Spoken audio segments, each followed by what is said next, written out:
संध्या live, आवाज महाराष्ट्राचा। नमस्कार, मी गौरी, आपण पाहत आहात संध्या लाईव्ह। बारामती विधानसभा मतदारसंघात यावेळी मोठी लढत पाहायला मिळते। आज सकाळपासूनच मतदानाला सुरुवात झाली आहे। बारामती मतदारसंघातील काही गावात मतदान केंद्रावर कार्यकर्त्यांमध्ये वाद झाल्याचं पाहायला मिळालं, तर मतदारांना घड्याळाच्या शिक्क्यांचा स्लिपचं वाटप आणि मतदारांना धमकावल्याचा आरोप युगेंद्र पवार यांच्या मातोश्री शर्मिला पवार यांनी केला। यावरून आता राजकीय वर्तुळात आरोप प्रत्यारोप सुरू आहेत। राष्ट्रवादी शरदचंद्र पवार पक्षाचे उमेदवार युगेंद्र पवार यांच्या मातोश्री शर्मिला पवार यांनी आज काही मतदान केंद्रांना भेटी दिल्या। यावेळी त्यांनी विरोधी गटावर मतदारांना धमकावल्याचा आरोप केलाय। मतदारांना दिलेल्या चिठ्ठ्यांच्या मागे घड्याळाचा शिक्का असल्याचा आरोप केलाय। तसेच राष्ट्रवादी काँग्रेसमधील स्थानिक पदाधिकाऱ्यांकडून कार्यकर्त्यांना धमकावलं जात असल्याचा आरोपही शर्मिला पवार यांनी केलाय। यावेळी बोलताना शर्मिला पवार म्हणाल्या, मतदारांकडे चिठ्ठ्या असून त्यावर शिक्के मारून हात सोडले जात आहे।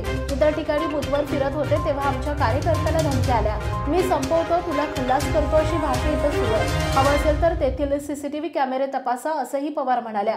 या आरोपांना आता उपमुख्यमंत्री अजित पवार यांनी प्रत्युत्तर दिलंय। शर्मिला पवारांचे सर्व आरोप त्यांनी फेटाळलेत। शर्मिला पवार यांनी केलेले आरोप दादांत खोटेत।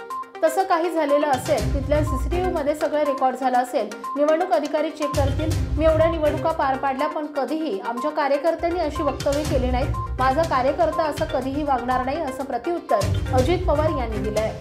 संध्या लाईव्हसाठी प्रतिनिधी रोहित दळवी, बारामती। ताज्या आणि महत्त्वपूर्ण बातम्या पाहण्यासाठी आजच आमच्या संध्या लाईव्ह न्यूज चॅनलला YouTube वर सबस्क्राईब करा आणि बेल आयकॉन प्रेस करा।